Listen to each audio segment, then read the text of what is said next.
बाहेर गेली का ही? काय ग कुठे निघालीस? मी ते बाप रे, अगं केवढा तो उतावळेपणा.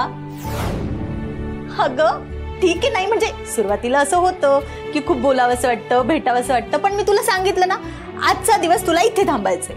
आणि काय म्हणतेस ग, माझं प्रेम नाही, माझं काही नाही. तसं दिसतंय तुझ्या डोळ्यात किती प्रेम आहे तुझं त्याच्यावर. जरा शांत बसशील का?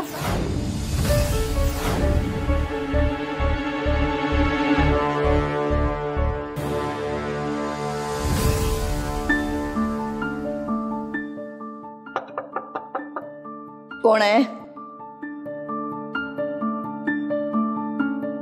मीच आहे माई. झोपली होतीस होय? अगं झोप झोप. बाई, रमावतीच्या आई साहेबांना आराम करायला वेळ मिळाला म्हणायचं. आता तू आलीस ना, आता कसला आराम? काय चिमटे काढायला आलीस आता? कधीच दोन शब्द प्रेमाने बोलत नाही मला. कायमच आपलं डाचत राहायचं. शालिया, मला आता लय झोप येते बघ. मुद्द्याचं बोलायचं. मुद्द्याचं काय माई?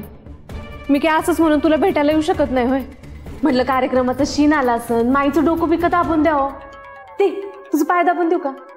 दे की. आमची सेवा करणार तू?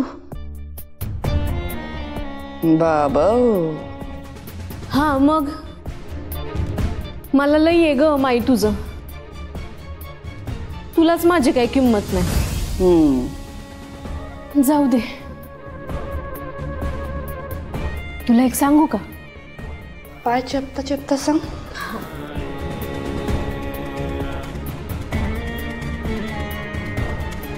माई, तुझी ही नवीन सून आहे का नाही? अगं नुसती मिरची नाही, काळी मिरी, लवंग, दालचिनी असा सगळा मसाल्याचा अर्क आहे. हो का? हा, स्वतःच खरं करण्यासाठी वाटेल ते करणारी आहे.